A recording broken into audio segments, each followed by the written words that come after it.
Hello साथियों, good morning. मैं रवि प्रकाश स्वागत करता हूं अपने channel competition technical competition base पे। साथियों, हम बात कर रहे हैं खान सर का जो क्लास नोट्स है, उसके बारे में। तो साथियों, हमारा अभी सेशन चल रहा है खान सर का केमिस्ट्री का चल रहा है साथियों, जिसमें हम लोग 4 क्लास कर चुके हैं।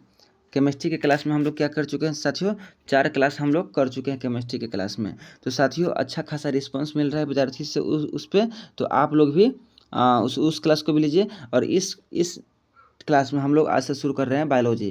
खान सर का क्लास नोट्स का बायोलॉजी का शुरू कर रहे हैं, जिसमें हम लोग डेली 5 से 7 पेज देखेंगे। तो साथियों, आइए बिना देरी किए हम लोग आते हैं।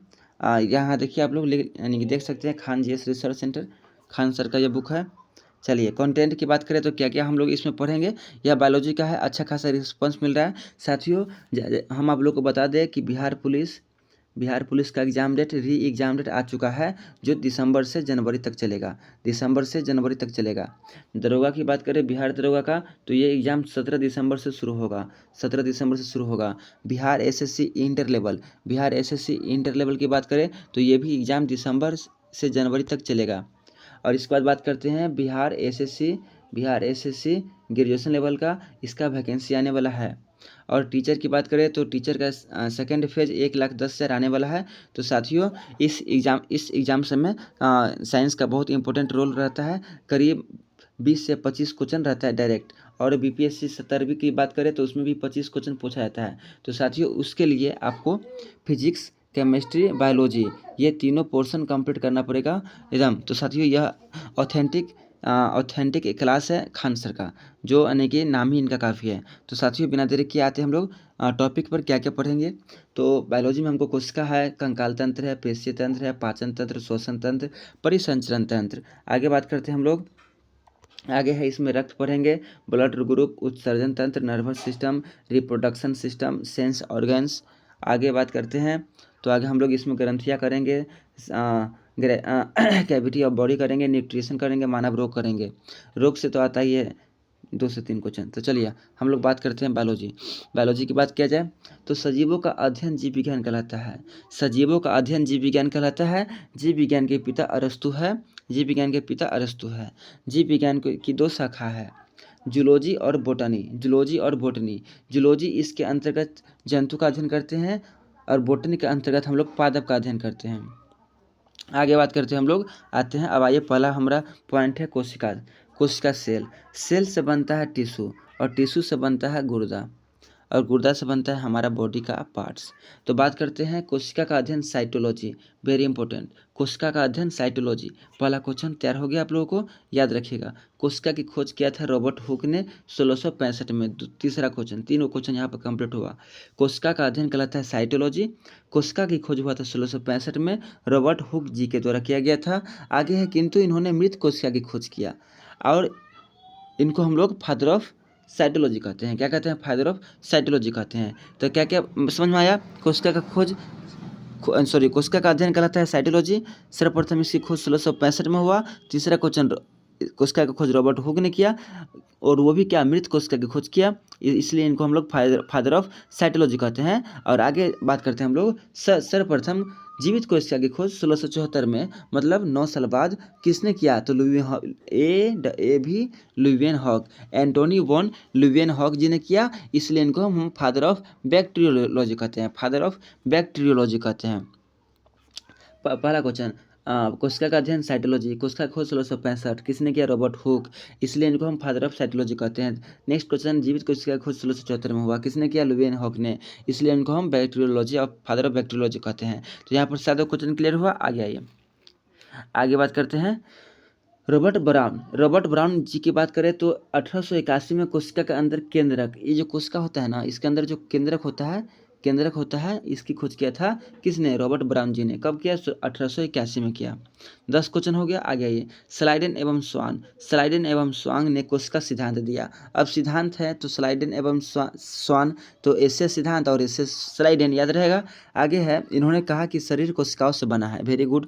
अतः कोशिका शरीर की सबसे छोटी इकाई है। नेक्स्ट क्वेश्चन, कोशिका क्या है? शरीर की सबसे स्मॉलेस्ट यूनिट है। आगे बात करते हैं हम लोग।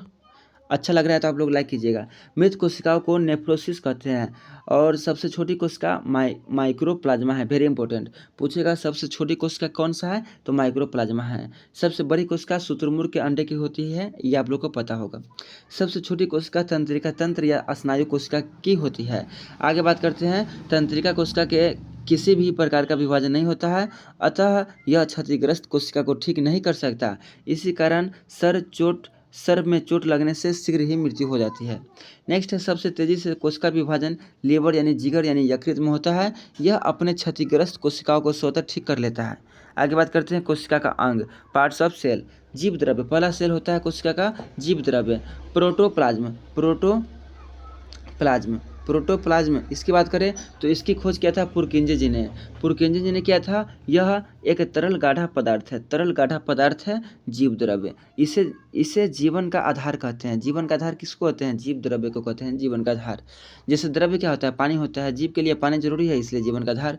सभी जैविक क्रिया इसी के द्रव्य के अंदर होती है और 80% भाग पानी का बना होता है। 80% भाग। यह दो प्रकार का है। जीव द्रव्य दो प्रकार का है, कोशिका द्रव्य, केंद्रिका द्रव्य। कोशिका द्रव्य, केंद्रिका द्रव्य। नेक्स्ट बात करते हैं कोशिका द्रव्य कोशिकाओं को सूखने से बचाता है। कोशिका द्रव्य कोशिकाओं को सूखने से बचाता है। कोशिका भित्ति की बात करें हम लोग,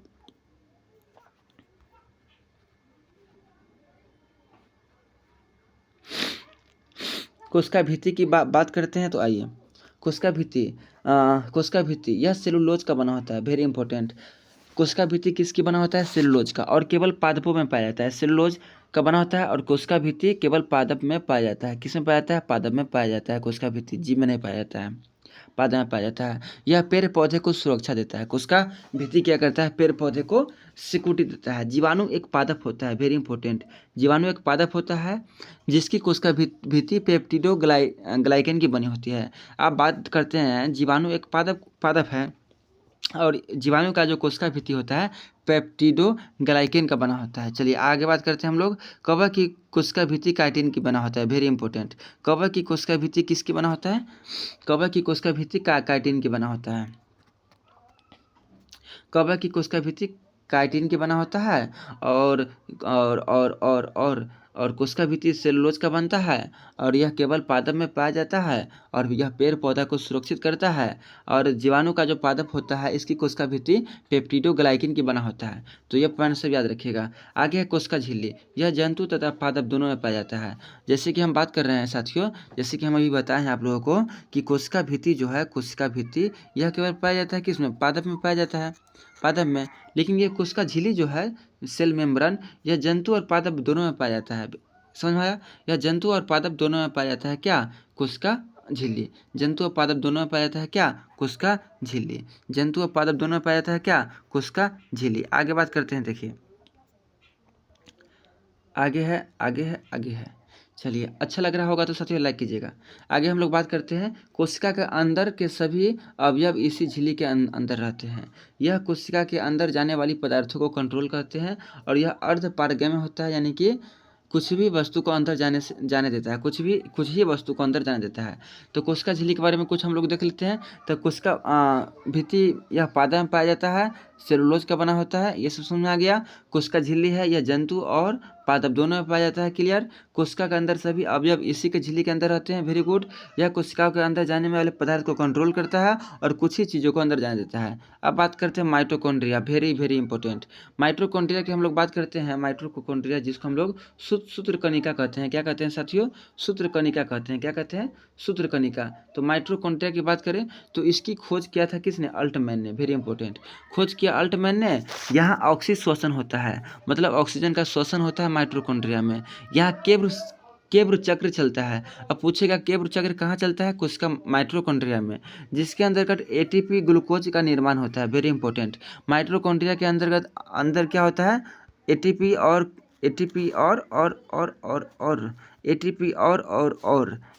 और ग्लूकोज का निर्माण होता है किसके अंदर? माइटोकॉन्ड्रिया के अंदर। अतः हमें ऊर्जा मिलती है इससे। अब बॉडी में जरूरी मतलब जल्दी ऑक्सीजन चाहिए तो ग्लूकोज का सेवन करना पड़ेगा और ग्लूकोज से भी क्या कहते हैं उसको, ग्लूकोज से भी हमको ऑक्सीजन नहीं, एनर्जी, ग्लूकोज से भी एनर्जी मिलता है, कार्बोहाइड्रेट से भी मिलता है और वसा से भी मिलता है, वेरी इंपॉर्टेंट। आगे बात करते हैं तो आगे देखा जाए तो माइटोकॉन्ड्रिया, जिसको हम लोग सूत्रकणिका कहते हैं हिंदी में, इसकी खोज अल्टमैन ने किया। यह ऑक्सीशोधन करता है, केवल चक्र चलता है, एटीपी ग्लूकोज का निर्माण करता है और ऊर्जा हमें मिलती है। इसके कारण इसको हम लोग पावर ऑफ हाउस यानी शक्तिगिरी कहते हैं, पावर हाउस कहते हैं माइटोकॉन्ड्रिया को। आगे बात करते हैं माइटोकॉन्ड्रिया की बात करते हैं तो यह आंतरिक दीवारों को क्रिस्टी, इसके मतलब माइटोकॉन्ड्रिया के आंतरिक दीवार को क्रिस्टी कहते हैं।